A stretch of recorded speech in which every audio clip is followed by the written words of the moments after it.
All right, everybody, welcome to the world's greatest podcast.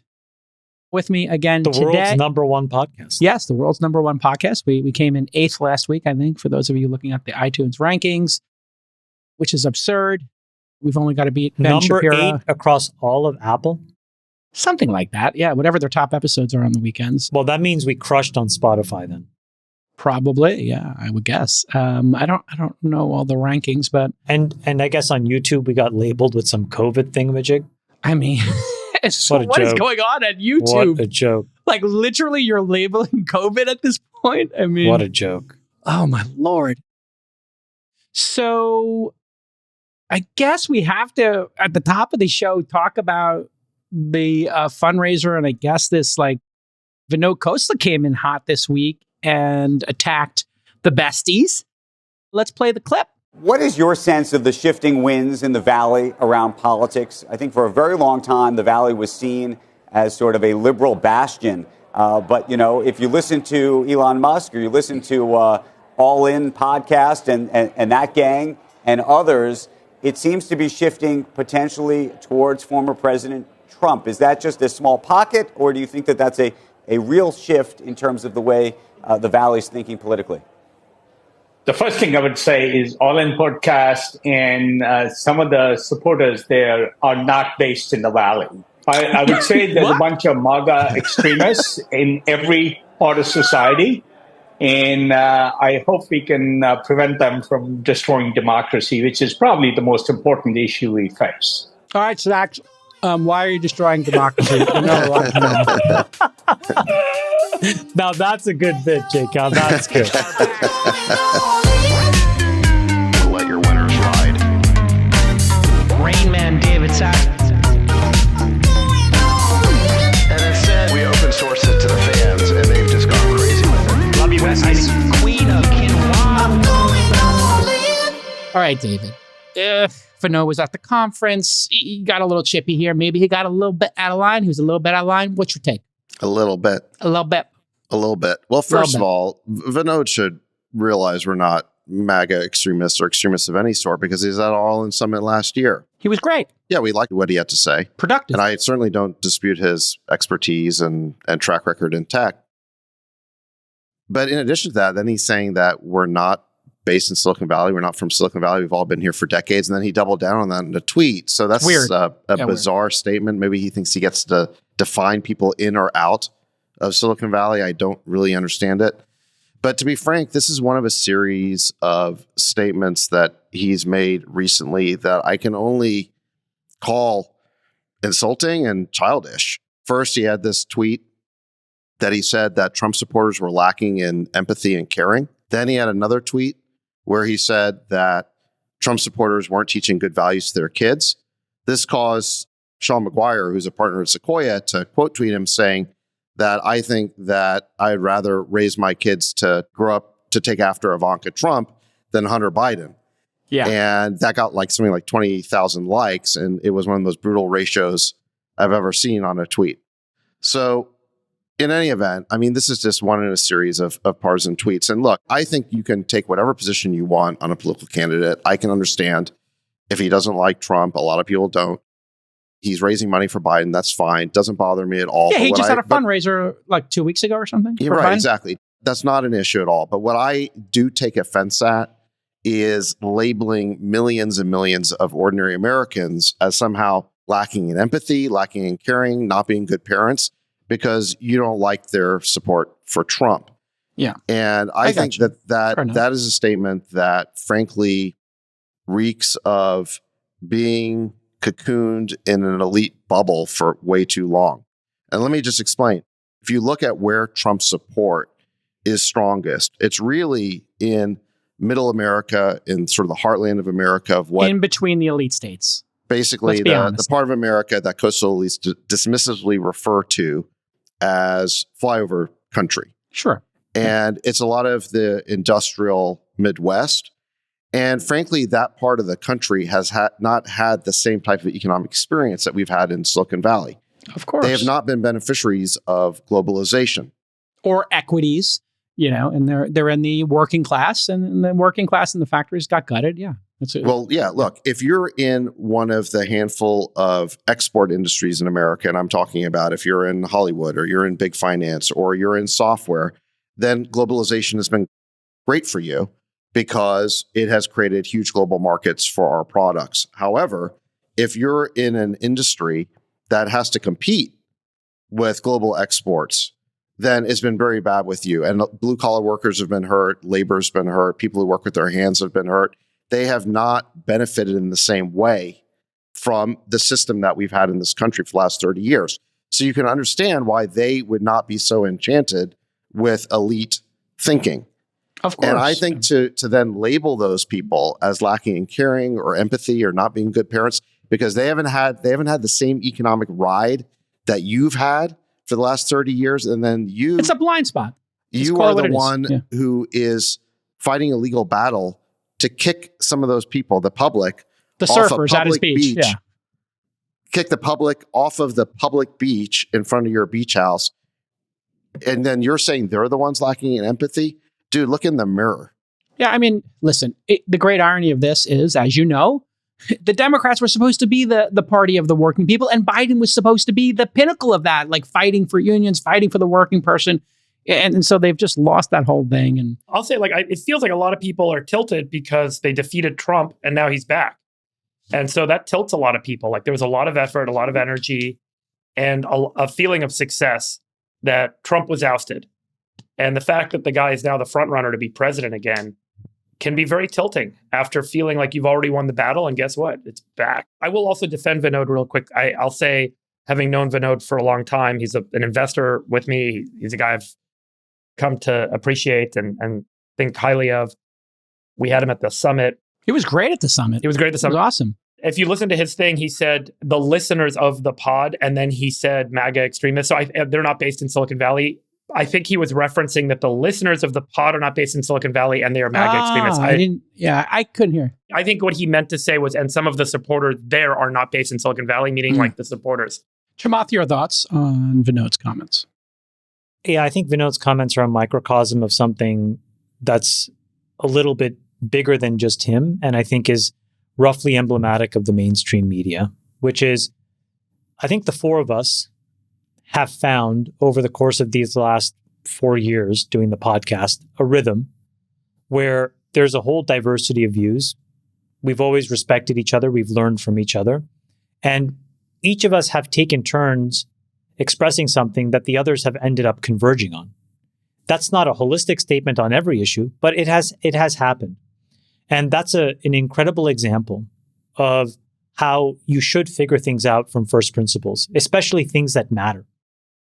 And I think this is the first time. And, look, David said this a few years ago. He said, Sachs did, that the course of elections will be driven by podcasts. And I didn't give that a full enough weighting at the moment when he said it. But I think what I'm realizing is it's not necessarily just that podcasts will frame elections, but it's the counterfactual, which is that it fills a vacuum. And I think what you're seeing right now are the reactions of people that have thrived in what used to work, which was a traditional media infrastructure that would shape how people were supposed to think. But then all of a sudden, if you can have a platform like this, where people just talk from first principles respectfully, and then the chips are going to be what it is, and people will come to their own conclusions. I think that that's what people are reacting to. So I think what Vinod is reacting to is this sort of discomfort where you see four reasonable, intelligent people all of a sudden talk open-mindedly about what's happening in the presidential election. And what you leave out is the planted orthodoxy of what you're supposed to think. And that's disconcerting to him. It's just disconcerting and confusing maybe to Sorkin, who I think is a wonderful reporter and a thinker. It's disconcerting, Jason, to every single media outlet over the last week that's breathlessly been trying to get me or Sachs to have an opinion on this. And the reason I've deleted all of these emails is they don't get a chance to frame what we think. You can listen to the podcast and know what we think. This is the future of how smart, reasonable, moderate people should make decisions. It is an example. Talking to somebody you disagree with does not make your opinion bastardized. It actually makes your opinion valuable. There are these simple truths to living a productive life that if you want to embrace, you need to find friends that you can trust, even on issues when you disagree, you can hear them out. So that's what's happening right now. And I think that that's why we all need to sort of stand together and lock in arms and just keep moving forward. It is something really important here that's happening. And I think that's why the media and these opinion makers are losing their minds. Friedberg, your thoughts on this? You're friends with Vinod, as you mentioned, and you've always said to me and in our personal discussions that the reason you do this pod is because you really want to set an example of how to have great conversations and learn from each other and the tone of what we do here. So your thoughts on this? The unfortunate reality in a voting system, an election cycle like we're in, Vinod went and did a fundraiser. It's public, but he did a fundraiser for Biden a few weeks ago. And he wants to win the election. He wants to make his horse win. There's a lot of reasons why I'm sure Vinod has chosen that person to be his horse. And so when you get on the playing field, you got two teams and only one team wins. So, everyone pulls out all the stops to win. One of the things that is done is unfortunate, and it over time causes an erosion and a hardening into a kind of polarity between all people, which is that you call the other side wrong or bad or extreme. The term that he used, which really, I think, personifies the problem, is he said they're MAGA extremists. Extremists being the word, right? MAGA just means make America great again, which I think everybody wants to make America great again, right? Whatever. The extremism phrase is used by both parties to describe the points of view of the other side. And what I think is lacking is a reshifting of the perspective to say their views are valid. I acknowledge their views. I hear them. I know why they feel that way. I'm understanding where that group of people are coming from. And to have that acknowledgement, unfortunately, softens and weakens your position and ability to go out and win an election. And so both sides harden themselves and use terms like this to try and discredit the other side. So it's unfortunate to see. I think we all understand where someone who's trying to win a battle on the field is coming from when they're trying to do this. But I do think that what is deeply lacking in the erosion that's arisen is because we can't say, I hear you, I see the problems, I recognize you as people just like us. You have kids, you have families, and you have a different point of view on the policies that will work and the individual that will realize those policies.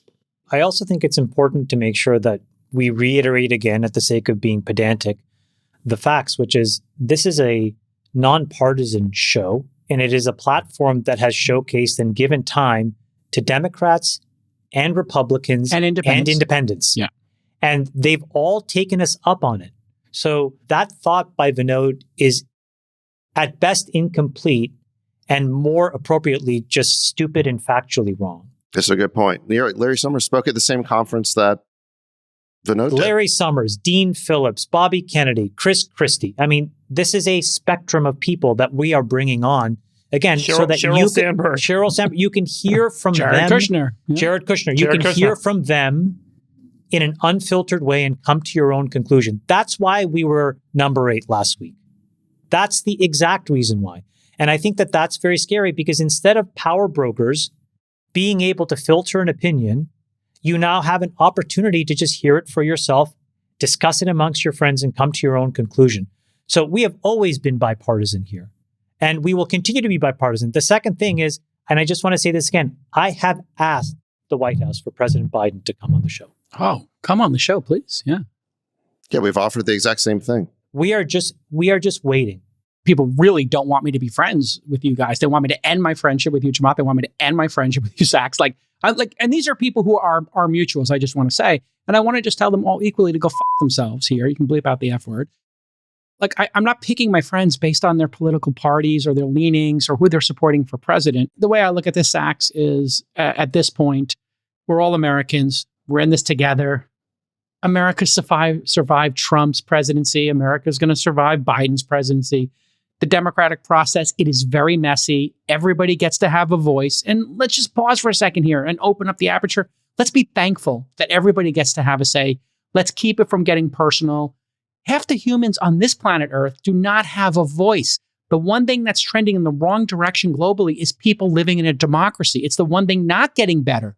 We have a lot of work to do in this country We have to respect each other like we try to do here on this podcast. And we have to talk about the important issues. We all agree the budget's out of control. We all agree the education system sucks. We live in a multipolar world. We have to figure that out. When we should go to war, when we shouldn't, when we need to stay out of things. These are complicated issues. And name calling in this presidency is not as important as tackling these issues together as Americans. I hope everybody can keep that in mind. So let's debate this. May the best candidate win. And then let's move on and let's solve some problems here. Okay? And it's getting very personal. Yeah. Well said. Really well said. I know I'm really hurt by this because I tell you personally, it's very hurtful to me because I value our friendships. And they're picking on the wrong guy because you're the most loyal guy. And so it's kind of like it's going to be the least effective. Well, you still care what they think, Jake. That's the problem. So they can get to you. No, you can ask me if I do that. Don't tell me what I think, Sachs. You can ask me. Okay.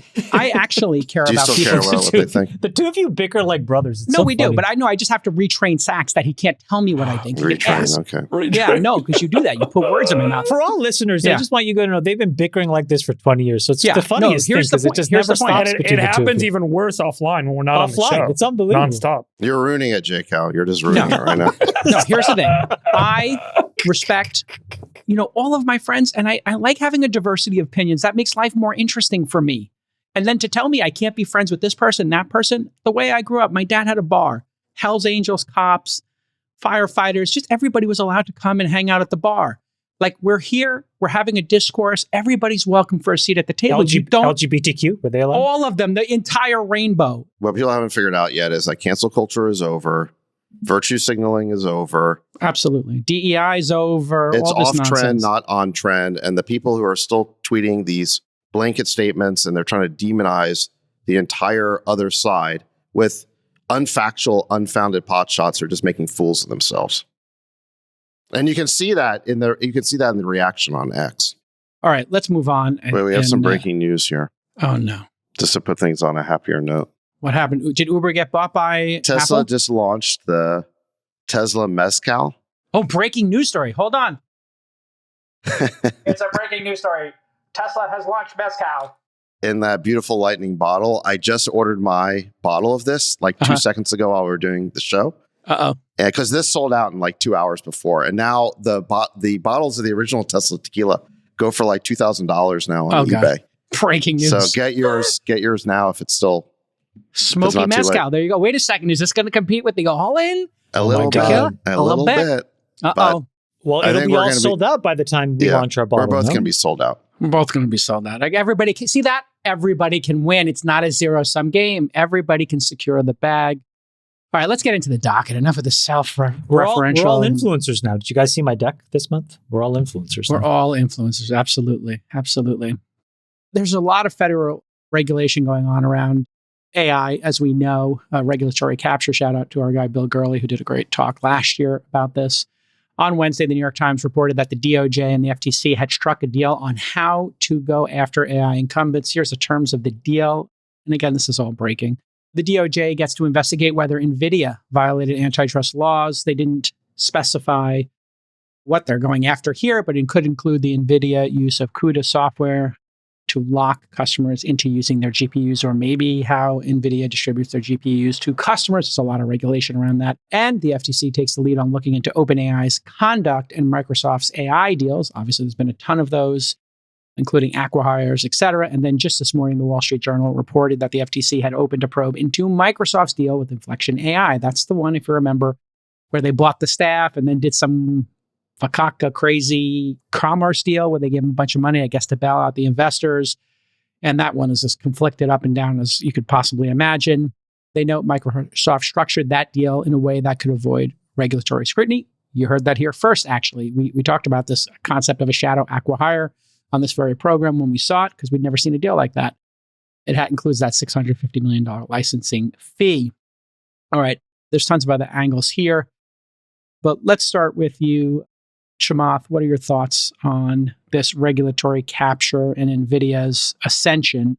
For those of you not watching, it's almost become the largest market cap company in tech. Actually, today, NVIDIA passed Apple for a moment in time. So this is pretty crazy what we've seen with NVIDIA. And here we go, regulatory capture coming in hot. Chamath, your thoughts? I have two thoughts. They're sort of mixed emotions. The first is, I think the DOJ and the FTC are totally way out of their ski tips on this. This is a totally nascent industry. We don't have any good examples of end user use cases, either in the enterprise or amongst consumers. We only have 18 months of spend history. It is true that we've spent probably $750 billion to $1 trillion collectively now on things with the AI label. But it is also true that that's probably generated less than $10 billion of revenue.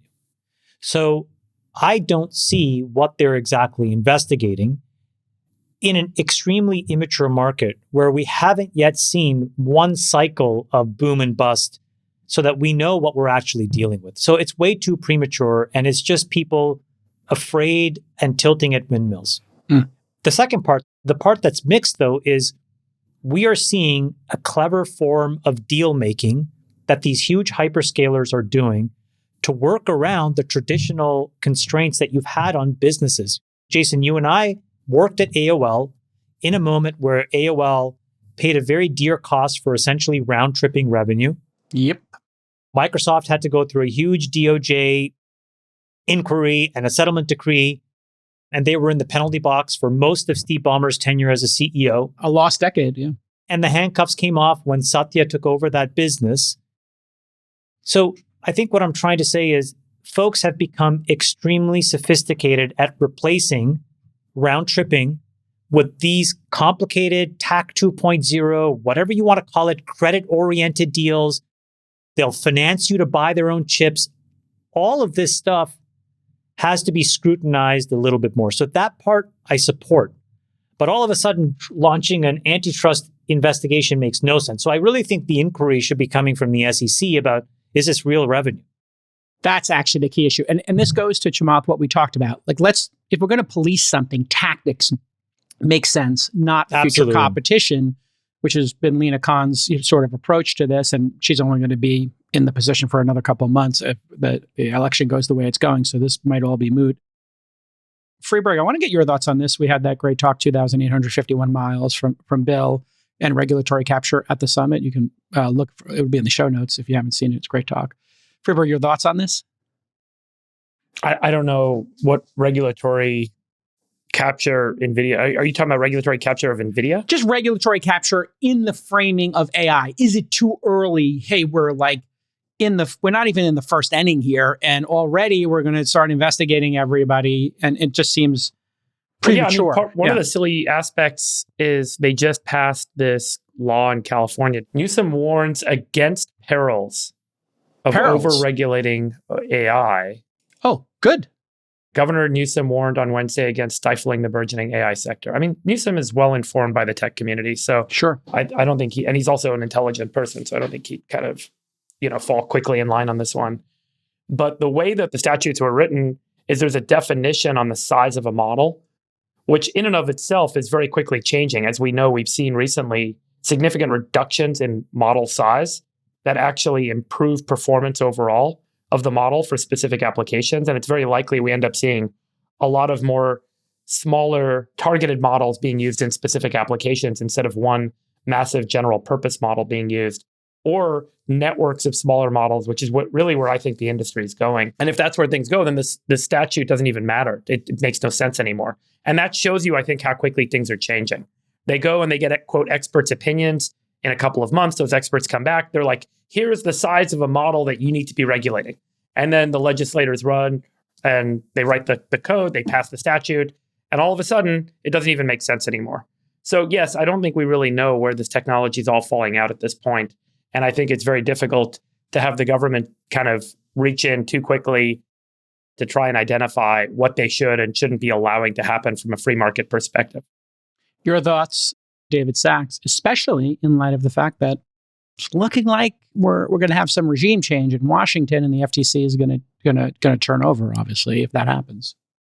Well, look, I agree with you guys that this is just too soon to be opening these investigations. It's true that OpenAI and Nvidia have leads in their respective markets, but that's all it is at this point. It's way too early in the development of these markets to say that these are clearly monopolists. There's still a lot of competition going on. If a few years from now, Nvidia still has whatever, 85, 90% market share, and no one's even close to catching up, then maybe you consider it a monopolist. Same thing with OpenAI. But it just seems very early to be rushing into investigations of these companies. I mean, the AI market is what, 18 months old, two years old, maybe at most? I'd say 2 is a good way to look at it. Sure. Yeah. So it's just very early to be doing this. Look, I think this is of a piece with, remember that executive order or whatever remember when the White House issued that 100-page plus executive order on AI regulation? We covered it on the show. And we also thought that was too soon. And we thought that if the internet had been regulated in that way in, circa 1995 or 1997, it never would have blossomed the way that it did. You want to give these markets some time to play out before you bring down the heavy hand of regulation on them. So it just seems to me like the administration is getting carried away here with this desire to regulate this new space. And I mean, frankly, it's of a piece with I would say an innovation hostile agenda. You also have the attacks on crypto.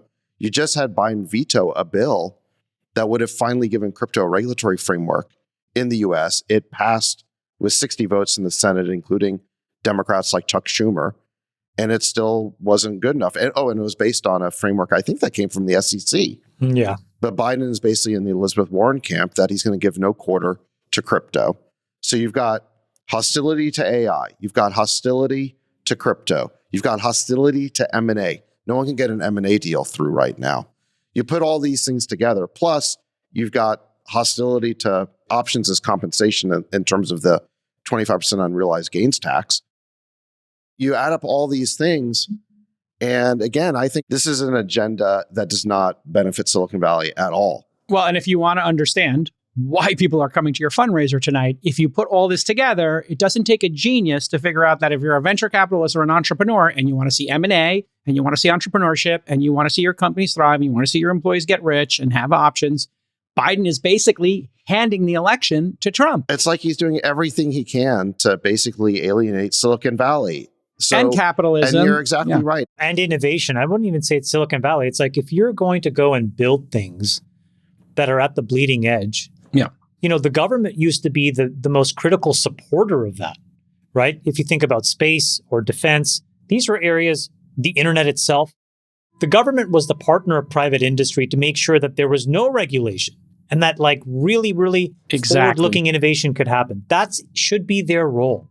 And this speaks to this decel versus acceleration movement that we see here in Silicon Valley. And this is what we see in Texas, Florida, UAE, Riyadh, Doha. There are places in the world, Singapore, where people are accelerating innovation. And this is what humans want, not just entrepreneurs, not just venture capitalists. All of us want to see an acceleration of innovation. Everybody wants to see prosperity.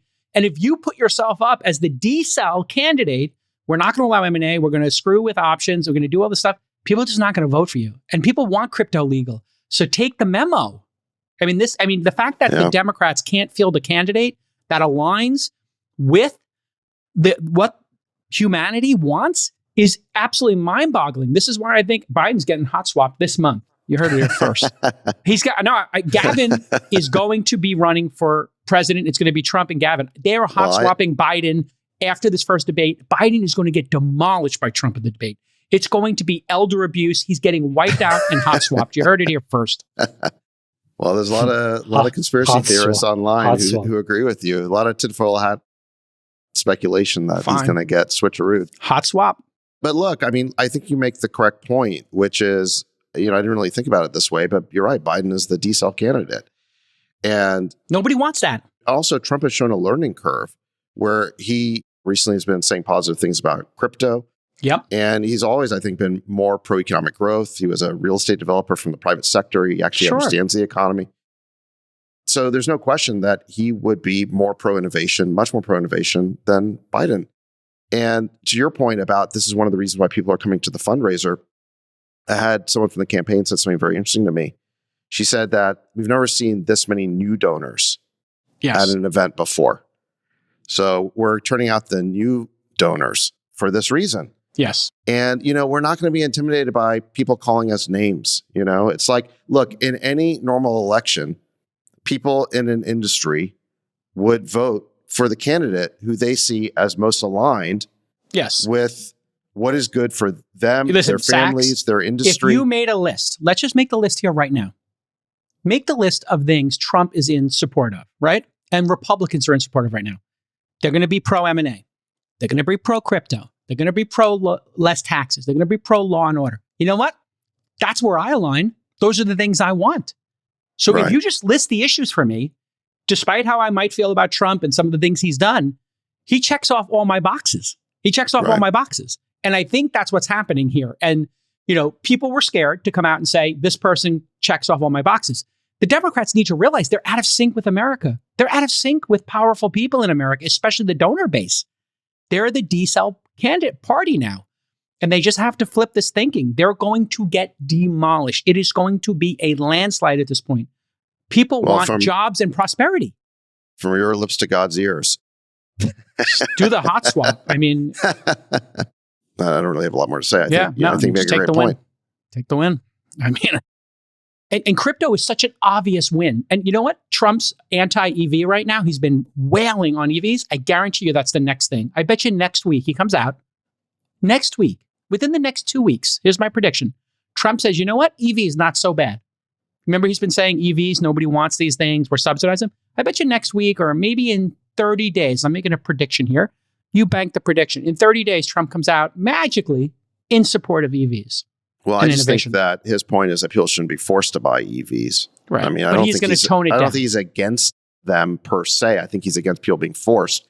Look, I think that what the new administration, hopefully, or what Trump should propose is effectively a modus vivendi with big tech, where the point is that if you stop censoring our people, if you stop censoring conservatives, if you restore the civil liberties of the average American to say what they want online, to basically bank online, to stop essentially deplatforming and censoring people, then we will let you innovate, we'll let you do M&A, we'll let you get back to business. That basically is the basis for a peace agreement between big tech and the Republican Party. Yeah. And by the way, I'd say in the next 30 to 60 days, you're going to see 10 incredibly high-profile people come out in support of Trump if Biden isn't swapped out. And when I say high-profile, I have the inside line on this. Extremely high-profile people, not just Doug Leone, not just David Sachs and Chamath Palihapitiya.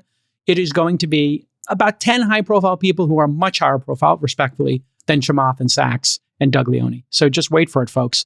You cannot be a decelerist in, this world. Let's keep moving. Roaring Kitty, aka Keith Gill, just disclosed a 9-figure position in GameStop. Yes, we're back to where this podcast started.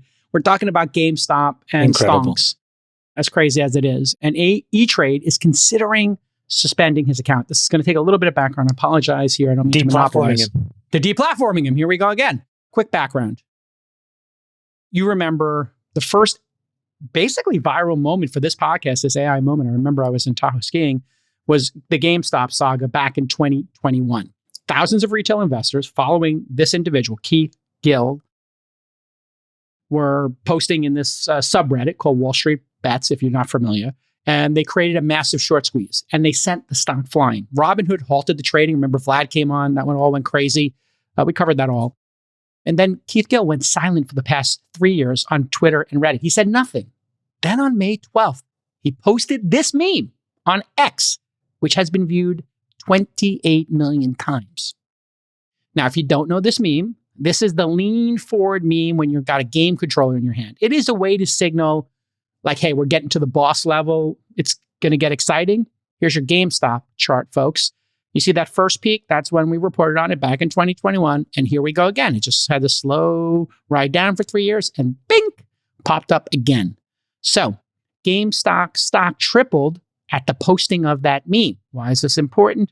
Well, he has a huge position. He increased it from 200,000 shares, basically to 5 million, had 120,000 call options. Chamath will comment on all this in a moment. If he exercised all these calls, Gill could own an additional 12 million shares. Here's Gary Gensler, who was on CNBC Wednesday trying to calm the markets down and or try to get control of this craziness. Here's the clip. I say to you, look, I want to put up a cryptogram. and it's of a chair leaning up, which we know from video game playing means, come on, this is the ninth inning, get ready. And we know that I'm a person who happens to like the stock of GameStop. This is the signal, come on, get ready. Is this something, hypothetically, that the SEC should worry about? So, look, again, it's not so hypothetical because you're describing things that are in the public domain and the public is interested in. So, but generally speaking, you have to make sure that you don't mislead the public and that you don't in any way do things in the markets that may be manipulative or misleading. And so that's the key thing in our capital markets. No, the key thing is if you can cure it with disclosure. This is Brandeis. You know if they disclose that this is something that a call to action, then you can't go after them. Disclosure is one really key part of our capital markets. When you buy the stock of a company, you expect that they give you full and fair disclosure. That's, by the way, not what you're getting right now in this crypto field. So I just, cautionary tale there. That disclosure. But disclosure doesn't necessarily protect a bad actor if they're manipulating a market. Chamath, you've had a lot of comments on the markets and specifically this one over the years. What are your thoughts? Is posting this meme stock manipulation or disclosure? No, he's posting a meme. Okay, thank you. He put a picture on the internet. Okay. I mean, this is like the problem that we have, which is that he disclosed his position in a different way. Now, we don't know whether that disclosure is accurate because I think it was just a screenshot of like some statement inside of a Reddit thread, right? And then that got posted many times elsewhere. Is this accurate? I don't know, because he has no obligation as an individual to do any of this stuff, because he's not running a hedge fund and he's not running other people's money. Now, if he was acting in concert with other people, you could say, hey, hold on a second. If you're repping not just your money, but other people's money and you did this, then there's probably a disclosure obligation there. But at the end of the day, this is a guy that acted and basically created hype. And right now, the SEC does not have a framework to deal with that because the rules that existed didn't understand social media and whatnot. And he's also not a regulated entity. He's just an individual. Now, if it turns out that he was selling while he was posting this stuff and trying to manipulate the market in some way, obviously they could find issue with that. But just for him being a credible influencer and creating momentum for an underlying position, that in and of itself is not illegal. Sachs, I think we have to go to Judge Sachs here. Judge Sachs, what is your verdict? Our meme stock manipulation, Judge Sachs. No, I don't see any manipulation there. Like Jamal said, he's just posting a meme. What you Not saw in guilty. Not guilty. What I see in that clip is Jim Cramer trying to stir up an SEC investigation of Keith Gill. For what? I mean, what exactly has he done here? This is kind of... The Wall Street Journal as well. If you look at the Wall Street Journal today, there's an entire article basically with the headline, is what Keith Gill is doing illegal? And I think you can view this in a different lens, which is, here is an individual that is totally outside of the establishment, that however he's done it, has gotten a hold of hundreds of millions of dollars, maybe even now billions if the stock keeps going. And I think that for the establishment that controls those pipes, very disconcerting. Right. If he was one of those apex predators on Wall Street, if he was one of those major hedge funds that donates a lot of money to the political elite, in other words, if he was a well-connected political player, I doubt anyone would be asking these questions. Friedberg, you got thoughts on this? Market manipulation or meme, stonk, fun, good times? You're buying GameStop, you're buying AMC, like buyer beware. You're in on the joke. What are your thoughts? Nick, can you pull up the image? I'm going to talk about the stupidity of buying the stock of this company at this valuation. This Awesome. is a company, and then I think we can talk about whether that's even relevant, which I think indication is that it's not. GameStop finished the year, 2023 fiscal year, with sales of 5.3 billion, down from 5.9 billion the year before. So sales declined by 12% in the year. Adjusted they have $5 EBITDA, billion in revenue selling games? Adjusted Wow. EBITDA for the year was $65 million. And they have about 1.2 billion in cash. Currently, as of today, the market cap is about $13.5 billion. So that makes it about a $12.5 billion enterprise value. $12.5 billion divided by 65 million of EBITDA means that this stock is currently trading at about 192 times EBITDA. A business that is profitable and you can say that the profits are stable and predictable and is likely not going to grow very much will typically trade for 7 to 12 times EBITDA. And this stock is trading at 192 times EBITDA and the revenue is declining 12% a year. So I'll just point out, I don't think that there's anything about the actual performance of the underlying business in the security that you are buying or selling when you are making a decision about whether or not to buy or sell this security. And I think that that's the real question. Does that even matter? Clearly, it doesn't. Let people have fun. Let them go to Vegas. Let them play in the roulette table. They know what they're getting into. The disclosures are all there. All the SEC filings are there. All the financials of this business are there. What you're actually buying is publicly viewable. You can look at it. You can make an investment decision as an individual investor and trader, and you want to blow your money trying to see when the social trends are going to shift one way or another. Let it be your decision. I think this is well said. If you're buying NFTs, if you're buying stonks like this, if you're playing poker if you're playing bomb pots, look it up, folks, if you don't know what bomb pots are, and you're going crazy playing bomb pots for 8 hours like we did the other week, you're there to gamble. If you are playing bomb pots, if this is the bomb pots of the stock market, have fun, go crazy. If you're buying NFTs, if you're buying crypto and the latest token, you know what you're getting into. There's no law. There's no law that defines why you should or should not buy a security with respect to the diligence you have individually done to determine whether the underlying business is worth the price you're paying. Yes. The law says that the businesses that are listing their securities for public trading have an obligation to make disclosures on their financials and any other material events to the public. And they do that through the SEC filing process. That's all out there. And then what you as an individual do with it is up to you. Enough with the nanny state. Go ahead, Sachs. So when's the right time to put a short on this company? By the way, today Not there's all these investment advice. I mean, the stock is up 40% today.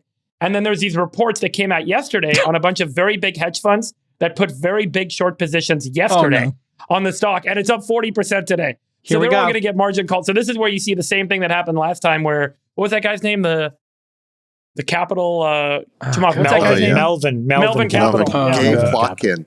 Gabe Plotkin. He got blown out. Yeah, someone's going to get blown out on the wrong side of this. You're going to get Plotkined. Yeah. You're about to get Plotkined. Don't get Plotkined in a Saramucci. Yeah. That's what you don't want to do, because you could lose it all in a Sacramucci or two. It's basically a game where, the Redditors they bid up the stock. Yes. To levels that realistically it's not worth that much. Disconnected but it puts from reality. It basically creates a short squeeze. So the stock flies up. Yeah. Then the hedge funds know it's overvalued. So they basically put new shorts on. Yeah. And then they do the next short squeeze. And they'll do something that's even more dangerous, which is they can get synthetically short. Yeah. So they'll add leverage to this using all kinds of esoteric derivatives that other banks on Wall Street will happily sell them. And then when those are disclosed, then the Redditors can just pump it even more, which causes massive margin calls. So I think the thing that Friedberg, you're saying, though, this is this existential thing that comes back. It's happened in NFTs. It's happened in the dot-com bubble. It happened in SPACs. It's happened in crypto. Are we supposed to protect people? And then the question is, who is the we? And are you supposed to say, if you're an adult and you can read, then read the disclosures and you're on your own? That's what the SEC says. Yeah. And that's what the rule of law has been. And so this is going to be an interesting test, because instead of an organization, it's going to be a person, in this case, Keith Gill, who will be the face of what happens to the stock. Because if a bunch of people all of a sudden plow into this thing and then it goes to 5, it'll be really interesting to see the reaction. Hey, you should have saved us. How could this happen? He dumped this on all of us. And the answer is no, he did not. Where was the government to save our day? Where was the government to protect consumers? That's enough with the nanny state. That's the next cycle of the story. The next cycle of the story is the government did. Yeah. and you showed how the government protected everybody, which was you showed the revenue and the profits and the margins, which is publicly available. And you did it in 2 minutes. I mean, anybody can look at your analysis and see. You didn't even use a sophisticated model. You used probably the calculator app on your freaking Mac to figure out that it was 192 No, times. he did the back If you of the can't envelope, do man. that small Literally modicum did of back of the analysis. envelope. No. I'm sure he used the calculator app. So you can't. Actually, I have the Casio. The whole point is you can figure out that there's no logical justification for this company using one Google search and the calculator app on your Mac. Yeah. So It's on you. I think the you question are- is, should we make all sports betting legal and all online casinos legal? So if you follow this to its natural conclusion, let people do what they want. Why are all of the other gambling industries so tightly regulated? No, I think there's a and big why do we difference. protect consumers? I think there's a big difference. Well, because we need a stock market. We need the ability for companies to go public. It just so happens that you can get this weird effect where some stocks can become meme stocks. But that doesn't mean you want to design the entire system of securities laws around one or two meme stocks. The fact of the matter is that investors are sufficiently protected by robust disclosure requirements that apparently GameStop has followed. All that information is out there. You basically dismantled the company in like 2 minutes.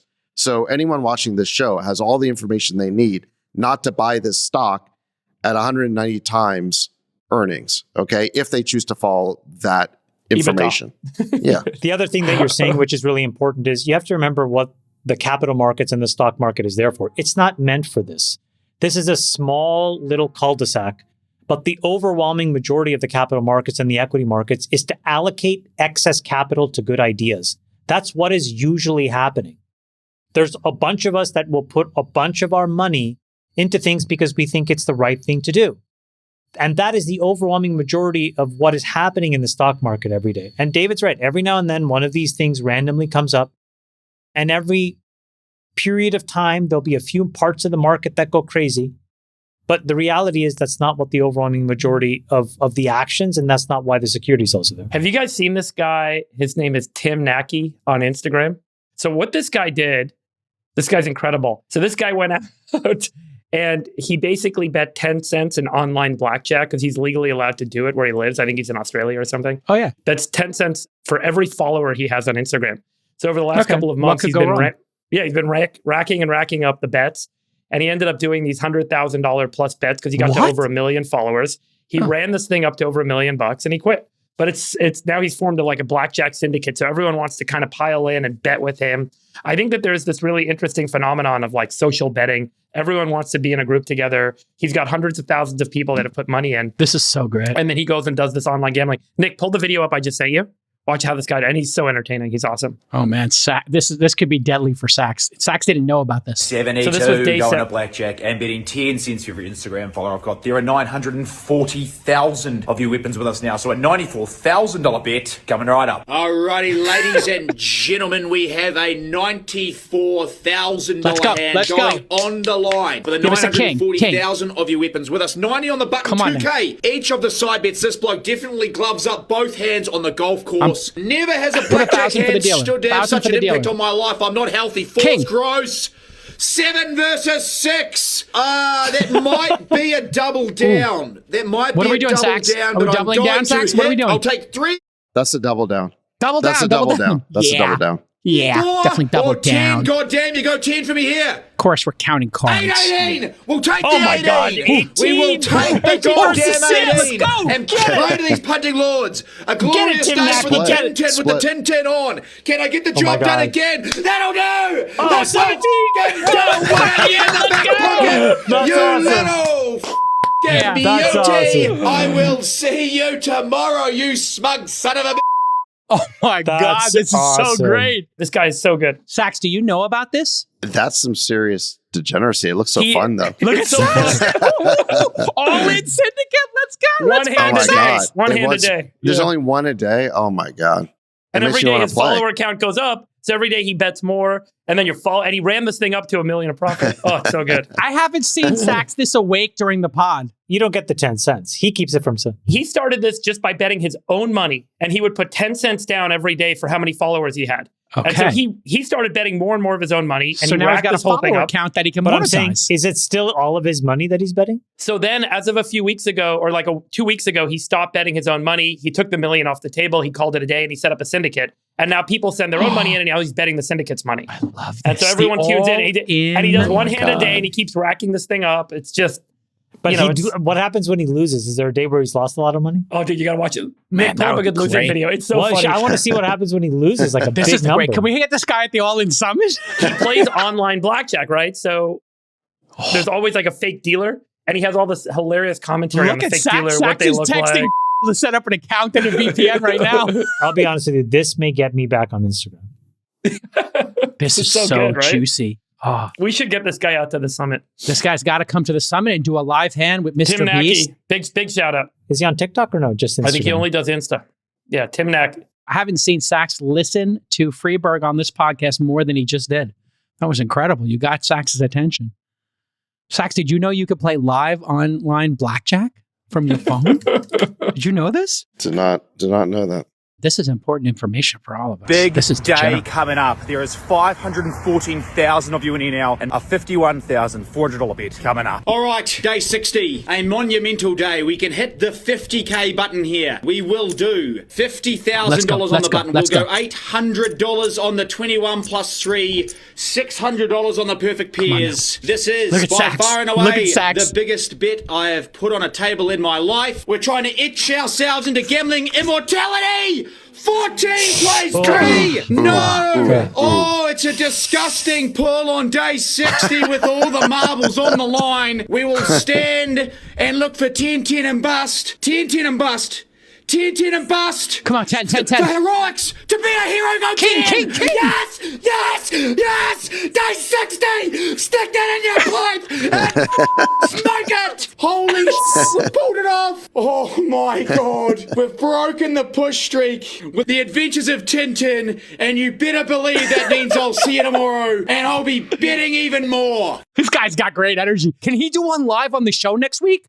Oh, day 55. Oh, here we go. Here we go. Instagram follower I've got outrageously. There is an extra 21,000 of you in here today. So $37,600 bet going on for the 376,000 of you legends in here now. Coming right up. Okay. Day 55 brings about a big goddamn bet. We have $36,000 on the button, $1,000 on the 21 plus 3, and $600 on the perfect pairs. 37.6K. Total bets are closed. We've just had a goddamn dealer change. We've been duped here. I'm calling the commissioner. I don't like the dealer. Also, I don't like the dealer. Plays a 12V King. Oh my God, before I hit the hit button, I will say this. Having talked to the Morning Rumble this morning, last time I spoke to the media about this journey, I broke a 6-day winning streak that day and I lost. So if it happens again today, this one's on Roger Farrelly. We need to see 8 or 9 go low. No! Oh my God! Come on, that dealer change was so dirty. Good. I guess you just can't win them all. But we've been on some run, and I will see you tomorrow, when we'll be bidding even more. That dealer change was so dirty. You saw the dealer change at the last minute. He came up and they changed the dealer. They've done that to me before. I've been with you when they've done that. They do that every time with you. Yeah. When you start running it up, they send in the dealer to ice you. I think there's a particular dealer they've got. You know, they do. It's like in the bullpen. The blank cooler. Yeah, we know the one. The blank cooler. I don't want to say anything, but it's the cooler. We need this guy next week on the pod to do the live bet, and then we each give him $5K. How about that? You guys in? I've had them trot out the cooler when I was playing craps once. I was so mad, and I was on such a heater. And what happens is, you guys have seen me play craps where it's all rhythm, right? So it's like, I get the dice in a certain way. Yeah. I do that. Yeah. And then they bring in this guy, and he was like a klutz. It's like Daniel Day-Lewis in My Left Foot. All of a sudden, everything is spilling everywhere. Over. 4 dice fall off the table. I got so out of rhythm. You broke the rhythm. It was so horrible. I was so Nick, I want this guy mad. on the pod next week. We're each putting 5 dimes in. We got 20K from All In. Let's do it. That would be so much Oh my God, we should get him to play a special all-in hand and let him run up our capital. on the summit. Let's take the profits from the summit and do a live hand. We could put like $1 million each on it. We double up, and then we're done with the pod. We don't have to do a summit next year. Really good idea, Jason. Let's do it. Let's let it roll. All right. God, this is so much action for us. I don't know if we can continue, but there's more stories to come. And just buyer beware. I mean, if you're betting on this stuff, I mean, what do we have to tell you? If you're betting on GameStop. No, we don't have to tell you anything. You're an adult. You're an adult. Go to your own job. Well, here's something really interesting. Put on your seatbelt. Drive from point A to point B. Don't drink and drive. Don't use drugs. I mean, it's like all of a sudden, like we need to govern how you're not a functioning adult. Hey, by the way, if you swim in Cape Cod alone in the deep water in the kelp bed, you might get hit by a great white shark. Or do whatever you want, and please just take responsibility for yourself because it's not our job. Absolutely. And I'm responsible for my children, not you. Well, I mean, also, I just want to ask one question here. Is there anything with the short selling there could be more disclosure on that, Chamath? Just if the SEC was going to do something, I hear that bubble up once in a while. Should short sellers be more disclosed? I really think that's a very good idea. I do think that there are some short sellers who are doing it because they have to hedge a position that they have. Mm-hmm. But then there are other short sellers who are doing it speculatively. And there are synthetic instruments that banks will sell you to go massively super short. That's how you can get a situation where 140% of the stock is sold short, which shouldn't make sense. If there's only 100 shares of a company, how could it be that 140 shares are sold short? It's because you can have these synthetic derivatives. Explain synthetic for the audience, because I don't think people know this concept. So there are ways where if you have a formal trading relationship with Wall Street, and you need to be of a certain size, and they go through a diligence process, they give you, so I have one called an ISDA. And it's essentially an account and a framework that you negotiate with a bank that allows you to call them and say, hey, give me A, B, or C. And other times they'll call you and say, hey, I have this really interesting way to play X, Y, Z. And one of the things that you can do with them is you can say, listen, I want to go super, super long or super, super short a theme or a company. And they'll create a contract between you and them that'll allow you to get that kind of exposure. Now, you're not supposed to do that on a regular basis, nor are you supposed to lever this up. This is actually what blew up a different hedge fund called Archegos. I remember we covered it. And in that, I guess what happened was the gentleman was calling many banks and doing all these things. And one bank didn't know what the other bank was doing. So all of a sudden, there was this massive synthetic leverage that he was getting on, I think it was News Corp stock. And then they found out, then it was unwound. Then he owed a bunch of money. He couldn't pay it. The whole thing shut down. The stock market went crazy. So there does need to be that disclosure, but there isn't a rule that says that. And every time somebody tries to introduce it, the broker-dealers basically lobby and kill it. So in a way, it's almost like a parallel universe where bets are occurring on outcomes in the stock market that are not tied to the stocks in the stock market. Well, it is tied in the sense that ultimately it all needs to feed back to an actual physical share. And so this is where all this price behavior gets further amplified. I think the point is that these forms of expressing risk can really amplify what would otherwise happen. So in Freeberg's example, most people would sit there, get the financials. Some would maybe say, historically, this thing looks like a short, or I wouldn't even buy it at all, right?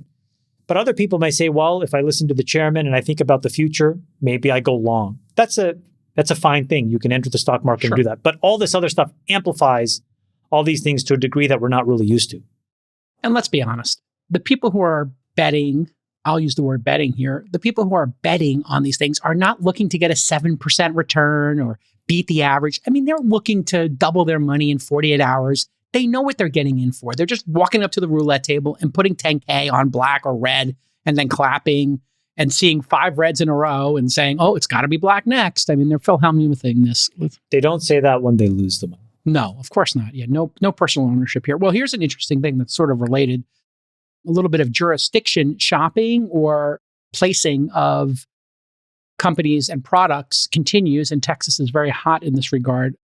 BlackRock and Citadel are backing a new stock exchange to take on the New York Stock Exchange and the Nasdaq duopoly. So according to the Wall Street Journal, the exchange would be based in Texas and called the Texas Stock Exchange, or the TXSE. They've raised $120 million so far. That seems like a low number. And the general pitch here is the New York Stock Exchange and NASDAQ have become expensive, and they've been increasing their compliance costs. NASDAQ has a new board of diversity target that went into effect at the start of this year, all the DEI stuff. And so this exchange is pitching itself as a CEO-friendly and the anti-woke exchange. So here's the planned timeline: file an SEC registration docs later this year, start facilitating trades next year, host the first new listing in 2026. Interesting, I guess, that Citadel and BlackRock are in this group because they could bring a lot of business, obviously. And you know some of this other stuff that's been going on with Texas. Texas is now Tesla's corporate headquarters. They moved it from Palo Alto in California to Texas in 2021. Your thoughts here, Chamath, on moving? Love it. The stuff? Absolutely. Okay, why? Why do you love it so much, Chamath? Tell me. Competition? I do think that it's hard right now for companies to get access to capital. I think more diverse and more flexible ways where smart investors can allocate their money into the ideas that they want are better. I think that the duopoly hasn't created enough competition. So the NASDAQ and New York Stock Exchange haven't innovated. And in fact, they've probably been a little regressive in terms of filing requirements, listing requirements, in terms of board composition. They've fallen for a bunch of things that don't actually point to the economic rationale or value in a company. And so I think if you have a third player, there's a chance that more competition will create more rational behavior, which will flow into the companies themselves. So I'm a huge fan of this. I think that the stock exchanges right now are too brittle. And that large reason is because there's only two of them. Freeberg, any thoughts for you about more options? Well, I think part of this is actually, there's been these rules imposed by NASDAQ and New York Stock Exchange that have tried to enforce upon the listed companies rules and regulations that are not tied to securities laws, including some of these aspects of diversity of your board. And I know that there have been a lot of public company board members and CEOs that have quietly tried to push back on these rules, that they're imposing social systems upon, what is effectively a regulated exchange. And so there's certainly like an interest in a pushing for a competitive marketplace for exchanges. There was a survey done recently that showed, I got to find some of this data, but it showed the cost of going public on NASDAQ, Amex, or the New York Stock Exchange was about $7.4 million. Cost of going public through an over-the-counter bulletin board listing service was about $2 million. And then there's these additional kind of rules that are being imposed if you want to be listed on the big boards. So clearly there's interest, and it's great to see a competitive market emerge. There have been other attempts. There's that long-term stock exchange. You guys remember that a couple of years ago? Yeah, that was meant to kind of incentivize long-term holdings. There was two other equity security exchanges, efforts made in the last couple of years that didn't take off. So this isn't super novel in terms of like seeing a new challenger exchange step up, but I think more competition is always better. All right. In other news, Apple and OpenAI have reportedly struck an iPhone deal. According to Bloomberg, Apple is going to announce a major partnership with OpenAI at WWDC next week. ChatGPT will be integrated into iOS, which means Apple is outsourcing its AI chatbot, at least at the start. I guess you could argue it benefits both sides because OpenAI gets access to over 1 billion phone users and Apple gets a native integration of a top-tier language model. Terms are not clear, but most people think this is going to be a short to mid-term deal with Apple building out its own AI chatbot in the future, but it's just not ready for prime time right now. Also plans to make Siri AI-powered and bring AI features to the Apple ecosystem. You may have heard that Apple is going to try to let Siri dive deeper into apps, i.e. if you were ordering your DoorDash or Uber Eats or an Uber or a Lyft or whatever, it might actually be able to execute those things inside of an app. Interesting line from the article. Apple executives were concerned about reputational damage from a rogue chatbot. Some people within Apple have a philosophical aversion to having a chatbot at all. Very interesting. So, thoughts on this, Sachs? Just getting you back in the loop here. Well, we kind of predicted that something like this could or should happen. We said that the big win for Apple in AI would be to make Siri actually work based on an LLM, because Siri just, its understanding of language historically has not been great, and that's really limited the usefulness of it. Imagine if Siri worked with the conversational abilities of ChatGPT 4.0. If it had that level of semantic understanding, if it could talk to you the way that 4.0 can talk to you, that would make Siri really powerful. And, for me, Siri is a feature I've turned off because it's so annoying. But it sucks, right? It never works. If you give it the power of the best OpenAI model and then the speed of running it natively on the iPhone, I don't know what they're going to do about that, but presumably there are things they can do to speed it up. And then you give it access to the internal APIs you're using to control apps. That could be really powerful. Huge because winner. now Siri could be an agent that you can just tell it to do things and, not just ask like the weather and the time and set alarms. Well, what's really interesting, I think, about this deal, Chamath, is Apple is having a hard time getting people to upgrade their phones, right? And people have lost faith in the stock. Now you say, hey, we're going to put a language model on here. You can make it a local language model and have it be privacy protected. So that means you need more memory on the phone. You're going to need another chip on the phone. There's a distinct reason to upgrade now. If you had a language model on your phone and Siri was like this super Siri that actually got stuff done, I would upgrade my phone immediately. And right now I skip 2 or 3 generations. What are your thoughts on this as a way to maybe reinvigorate the iPhone franchise, Jamal? You buy it or not? No. The problem is that we don't know what the right form factor for a super scaled consumer AI app looks like. So we've all again, I'm not trying to be a wet blanket. It's just that when you look at what's built so far, I think most of the things we've seen are the Friendster and MySpaces of this class of app. We haven't seen the Facebooks and the Instagrams yet. And the reason is because we haven't experimented and pushed the boundaries of the form factor. So for example, in the first phases of social networking, the idea that you would collect information about all your friends and then create something called a newsfeed was totally shocking. And I remember when we first released it, people got really upset. And then it just became this de facto. Why were they upset about it? Tell me. Well, it's this idea that you collected this information and then you presented it about all of your friends was disconcerting initially as a feature. Now, if you don't have a newsfeed of some kind in your app, for many apps, it's DOA, right? So the same problem exists today. All we've done today is we've replicated an existing use case with a slightly better feature here or there. Nobody has gone out and said on a blank canvas, let me completely reimagine how consumers want value with these things to enable it. And until that happens, we're just wasting time. So the idea that Apple with this $1,000 device is all of a sudden going to figure out that this is why you're going to upgrade, I think is pretty speculative, and I think they're going to be disappointed. I think people have realized that 4 generations ago was more than enough. And on top of this, the stuff that you value inside the iPhone is not what you're going to need for AI.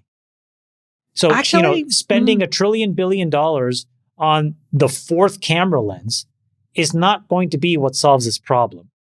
And so you're more likely to have a very simple earbud that is, very inconspicuous and discreetly in your inner ear well, speaking information to you than you are, and with a companion $500 phone, then I think you will be with a $1,500 iPhone. You're in the new form factor. I'm going to take the other side of the camp. I think that because you have this data on your phone, all your iMessages, all your documents, all your photos, videos, music collection, there's a unique set of data on that phone to make your personal LLM that's going to do extraordinary things for you because it's going to watch you and all your behavior on that phone.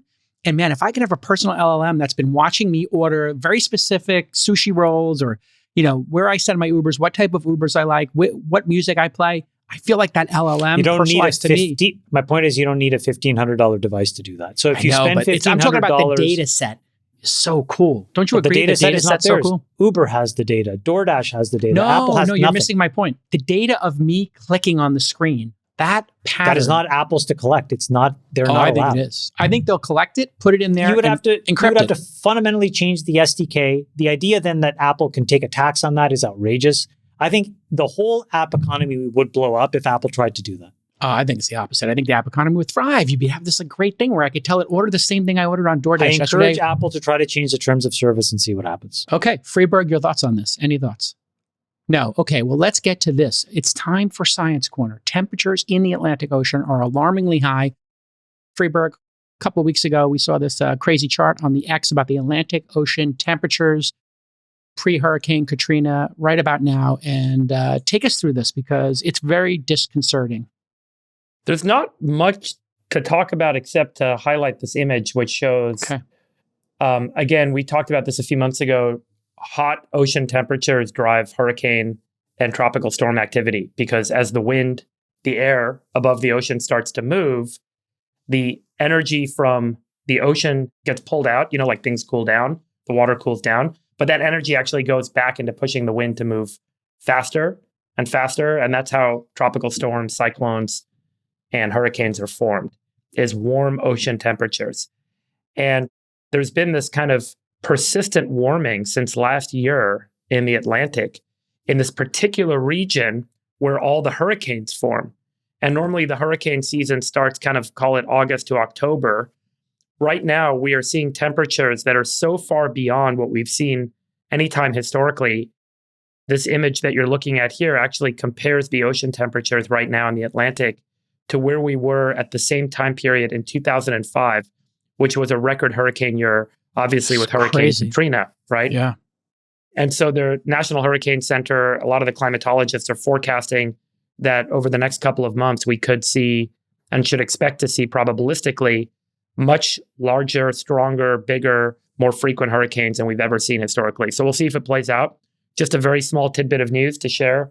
Thought it'd be worth highlighting. Not getting a lot of mainstream media press attention, but let me ask certainly you to just confirm a couple of things for me, because we live in a time where people are questioning science and scientists, and we have institutions we don't trust, whether it's three-letter agencies in Washington or scientists and all these papers being written and everything we're finding out, and nobody trusts anybody, and we're sort of resetting trust.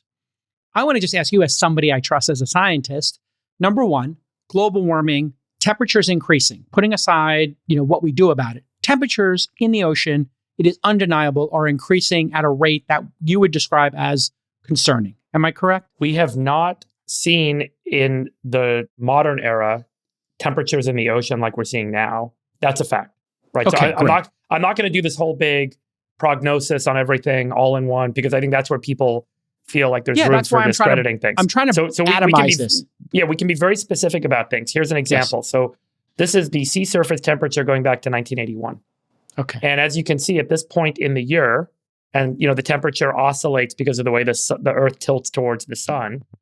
And so at this point in the year, we are seeing right now sea surface temperatures that are beyond anything we've seen historically, and it is continuing to climb. So if this does not taper off or level off, we will see record sea surface temperatures in the August to October timeframe, which will almost certainly push massive hurricane events out of the Atlantic, and they will find their way towards the continental US. So this is super clarifying. This should not be controversial to anybody. We have temperature readings in the ocean, and just this data. is concerning. Simply data. It's just simply data, right? So, putting aside what political party you're on and what you think about gas and oil. I will tell you, there's a lot of theory. One of the theories. So there's theories about El Nino. There's theories about climate change contributing to this. There's also a theory about sulfur dioxide that has now been banned in shipping and cargo vessels that go across the oceans. Last year, they banned sulfur dioxide use in the fuel that's coming out of these. And sulfur dioxide actually reflects sunlight. So as it goes up into the air, into the atmosphere, coming out of these ships, it actually blocks and reflects light. So that would make the oceans cooler. And so a lot of folks have said that over the last couple of decades, we've actually dampened the temperature and the warming that's happened on Earth because of all the sulfur dioxide we've been putting up into the atmosphere. But because sulfur dioxide causes acid rain, environmentalists have been pushing for years to ban sulfur dioxide. The problem is with banning sulfur dioxide, you may have this other side effect, which is now more rapid increased warming of the surface and of the oceans. So these are complex systems, and we should be delicate with them. If you were to give us a prescription here, Freeberg, what's like a basic prescription? Are we just experimenting in a way that is not advisable with this ecosystem, and we should just not run the experiment? I think that might be like a non-political, non-charged way to say it. Like, this experiment is a little bit too crazy to run on the one planet Earth we have. Yeah. Which experiment? The experiment of doing things that increase global warming which would be... You mean living? Well, yeah, I mean, burning fossil fuels... It's not an experiment. People are just acting in their own economic best interest. Yes, and if that economic best interest increases temperature so much, do you have a fear, Freeberg, that it will compromise the oceans and damage them to a point that would be extremely concerning? Is I guess what I'm getting at. There is a reduction in biodiversity that's underway. We can see that using data. But to Chamath's point, humans have prioritized the progression of individuals forward. China had 1 billion people that came out of poverty in 30 years. Yeah. And they came out of poverty because of the industrialization of the production of consumable goods that population gets to consume. They get access to more calories, they get access to more foods, they get to have cars, they get to have houses, all of that, making cement, making concrete, all of those things require industrial systems. And those industrial systems have a cost. That cost is the dollar economic cost, which we're kind of rationalizing with greater productivity. Then there's this whole cost that's externalized. Got it. Yeah, we understand that. Yeah, sure. So that's the tension is like, if you're wealthy, if you're a wealthy nation, if you're the Western Europe or the United States, you get to stand up and say, stop carbon. But if you're the rest of the world, you're like, I want to have a home. I want to have a car. You want to have the same evolution Chamath that America went through or Europe. I want to progress as a person. I want to progress as a society. And that's the tension that makes this a very difficult problem to resolve, which is how do more of the world get to progress while are you worried, being cognizant of what I'm trying to get at, Freeberg. I am deeply optimistic. So let me just say this. Oh, yeah. That's what I'm getting at. Are you optimistic or are you pessimistic? Tell us. I believe strongly that there is a strong relationship between the output of atmospheric carbon and the deleterious effects we see in ecosystems. Okay. That is something I feel like is true from data. I am not, however, as pessimistic that the world is going to end in the next decade or two because I see improvements in productivity, meaning how many units we get out for every unit in, or how many units we get out for every unit of carbon that's emitted. And those productivity, meaning better technology systems, are rapidly changing how we make things and how people are accessing goods and services. And I think that that's why I am because I'm a techno-optimist, I'm optimistic about where things are headed. And it is also why I get very angry and upset about any efforts or attempts to slow down the adoption of technology, because these things will pull people forward and make that happen faster without all of the deleterious side effects that we've unfortunately had to do in the absence of technology. So Chamath, I'll pull you into here. So based on what Freeberg is saying here, yes, these things are occurring, but the technology and the advances we're seeing in but one example, solar, and then some people might bring up nuclear and other ones. We just had Phil Deutsch at my conference this week give a great talk on this. Solar is just getting so cheap. Batteries are getting so cheap. Putting batteries in your home, putting solar in, and then putting data centers next to nuclear things. This is all adding up to we can solve this problem. And so you too feel optimistic about this? Yeah, totally. I think that climate change stalled when it was an emotional and philosophical rallying cry, largely of the left. When instead it became something about resilience and domestic manufacturing, both sides came together. And I think we're at a point now where the US's energy independence plus the amount of reliance on non-carbon-based fuels will drive a sea change in the United States. I think it'll be copied in Western Europe. And it's also going to be at enough of a low price point where it'll get embraced in the developing world. So it's an incredible example of, if you want to take an idea and a bunch of solutions and want to die on the hill of messaging and platitudes, it'll make no progress.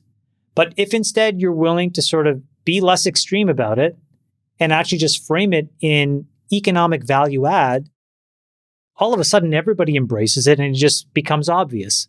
So I think that we're going to do wonders over the next 20 and 30 and 40 years all over the world to push back on the general state of warming. But I think it will have happened because the economic incentives aligned, not because of a philosophical or emotional framing of the issue. All right, everybody. This has been a very productive episode of the #1 podcast in the world, the All In Podcast. And good luck tonight, gentlemen, with your fundraiser. I wish you great luck. David Sachs and Chamath Palihapitiya, even if it's not my preferred candidate, that's totally fine. We could all differ, and you can have a great event tonight. Good luck. I have one thing. Okay, go ahead, Shema. I have one more birthday in my family today. Making us all look bad. This is one of the most incredible people in my life. Charismatic, funny, charming, intelligent. It is my bestie, David Friedberg's birthday today. Oh, it is? We love you, David. We love you, David. We had a nice little birthday cake at the Liquidity Summit this week for him. I had a cake made. Happy Thank you for birthday. showing. Yeah, happy birthday. And here we go. And it's also AK-47, Alan Keating's birthday today as well. Oh, you guys have the same birthday. I love Alan Keating. Shout out to Alan Keating. Is one of my... is 45 and one is 47. What?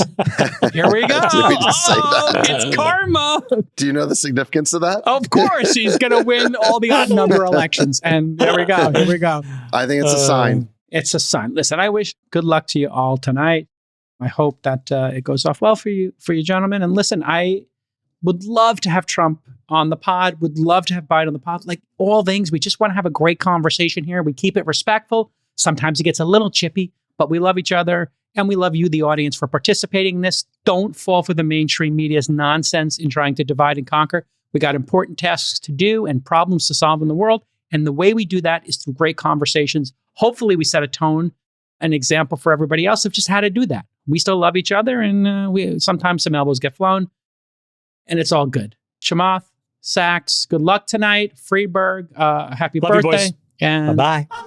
We'll see you all next time on the #1 podcast in the world, the All In Podcast. Tell your friends about it. Love you, boys. Bye-bye. Love you, Besties. We'll let your winners ride. Rain Man David Sachs. And instead, we open source it to the fans, and they've just gone crazy with it. Love you, Besties. Queen of Quinoa.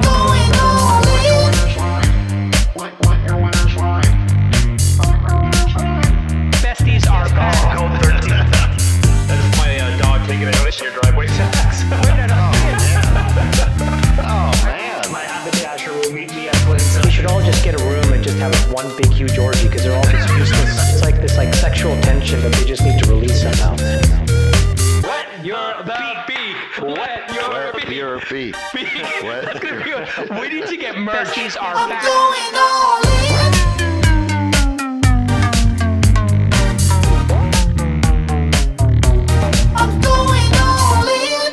All right, listen, thanks to our friends at 8 Sleep. Sachs and I are both investors, and we both love the Pod 4 Ultra. It's an incredible company that we both backed, and they are supporting the All In Summit. And if you haven't used the Pod 4 Ultra or the blah, blah, blah, 8 Sleep, if you haven't used 8 Sleep, it's awesome. Go to 8sleep.com/all-in and use the code all-in. You'll get some sort of a discount there. Sachs, you love the company. You use the product. It's a great product. And if you sweat like a pig at night like J-Cal, it's particularly good for you. It'll keep you cool.